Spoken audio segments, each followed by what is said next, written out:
Allu Arjun case వ్యవహారం కూడా కొత్త మలుపు తిరుగుతూ ఉంది రెండు తెలుగు రాష్ట్రాల్లో. నిన్న అసెంబ్లీలో సీఎం రేవంత్ రెడ్డి గారు కూడా అల్లు అర్జున్ మీద ఘాటైన విమర్శలు చేయడంతో కూడా ఒకసారిగా సినీ లోకం అంతా బిత్తరపోయిందని చెప్పాలి. ఎందుకంటే ఒక సత్యం థియేటర్ వ్యవహారం కూడా అది చిలికి చిలికి గాలివానగా మారినటువంటి సందర్భాలు మనం చూస్తూ ఉన్నాం. ఓకే, నీది కుటుంబమే. అల్లు అర్జున్ జైలుకి వెళ్ళొచ్చాడు ఒకరోజు. సో మీకు సంబంధించి కూడా తెలుగు ఇండస్ట్రీ మొత్తం దాదాపుగా ఒక 150, 200 మంది ప్రతిరోజు ఆయన్ని పరామర్శించటం, ఆయనకి వాటేసుకోవటం అంతా జరిగింది. సో ఎవరు కూడా తెలుగు ఇండస్ట్రీలో ఒక తల్లిని కోల్పోయినటువంటి కుటుంబాన్ని, ఒక బిడ్డను కోల్పోయినటువంటి కుటుంబాన్ని ఆదుకునే ప్రయత్నం ఎందుకు చేయలేదు? ఏ హీరో కూడా వాళ్ళకి ఆర్థిక సహాయం చేయడానికి ఎందుకు ముందుకు రాలేదు? అంటే అల్లు అర్జున్ది ఫ్యామిలీనా, వీళ్ళది ఫ్యామిలీ కదా?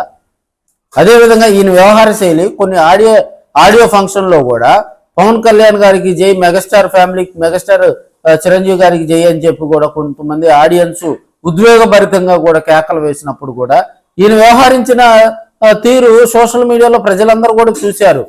పుష్ప 2లో దాదాపుగా ఈయన పెట్టినటువంటి డైలాగ్స్ అన్ని మెగా కుటుంబాన్ని కించపరిచే విధంగా ఉన్నాయని చెప్పి కూడా అభిమానులంతా గొగ్గోలు పెట్టినటువంటి సందర్భాలు మనం చూడలేదా? నీకు కోట్లు ఉండొచ్చు, మీ నాన్న డిస్ట్రిబ్యూటర్ కావచ్చు, మరి నువ్వు మెగా ఫ్యామిలీ కంటే పెద్ద పొడింగువా? చిరంజీవి గారు కానీ పవన్ కళ్యాణ్ గారు కానీ వాళ్ళ వ్యవహార శైలి ఎలా ఉంటుంది? ఆపోనెంట్గా ఉన్నటువంటి హీరోలు కూడా ఈరోజు పవన్ కళ్యాణ్ గారు కానీ చిరంజీవి గారి వ్యవహార శైలి గురించి కానీ వాళ్ళంటే ఎంత గౌరవిస్తారు? మీకెందుకు లేదు ఆ గౌరవం? అంటే మీ వ్యవహార శైలి బాగలేదు. నువ్వు కోటేశ్వరుడివి, నువ్వు ఏది మాట్లాడినా చెల్లిద్దనే వ్యవహారంలో మాట్లాడటం తప్పు. ఇప్పటికైనా వెళ్ళి ఆ కుటుంబాన్ని ఆదుకో. లీగల్ ఇష్యూస్ వస్తాయా, లీగల్ టీం వచ్చింది, ఇవి కాదు. లీగల్ టీం వచ్చినా కూడా నువ్వు ప్రకటించినటువంటి ఎక్స్గ్రేషియా కూడా చాలా చిన్న ఎక్స్గ్రేషియా.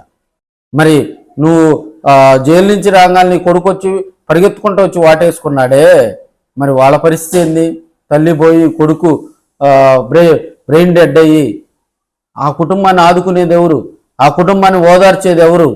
ఆ కుటుంబానికి అండగా ఉండేది ఎవరు? హీరో ప్రమోషన్కి వెళ్ళినప్పుడు అక్కడ జరిగినటువంటి ఇబ్బందుల పట్ల స్పందించాలి. అల్లు అర్జున్ వ్యవహార శైలి మెగా ఫ్యామిలీనే చేదరించుకునే పరిస్థితికి వచ్చింది.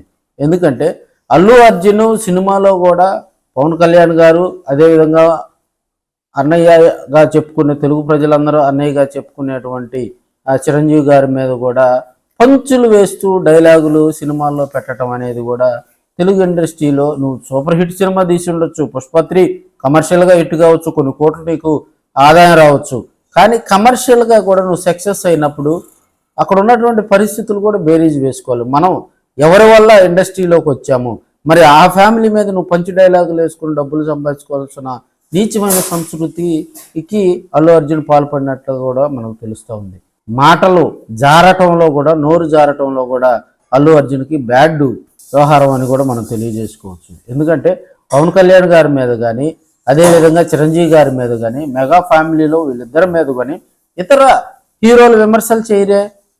ఇతర హీరోల ఆడియన్స్ ఫంక్షన్కి పవన్ కళ్యాణ్ గారు వెళ్ళినప్పుడు కానీ వాళ్ళు ఆ పవన్ కళ్యాణ్ గారికి దగ్గరగా ఉన్నటువంటి మెగా ఫ్యామిలీకి అనుబంధంగా కొంతమంది హీరోలు ఉన్నప్పుడు కూడా వాళ్ళ ప్రమోషన్లో కూడా పవన్ కళ్యాణ్ గారి పేరు కానీ చిరంజీవి పేరు కానీ వాళ్ళు ఆ హాల్లో ఉచ్చరించినప్పుడు అక్కడ ఉన్నటువంటి హీరోలు అందరూ కూడా వాళ్ళకి జై కొడతారు, కానీ వాళ్ళ మీద విమర్శలు చేయరే.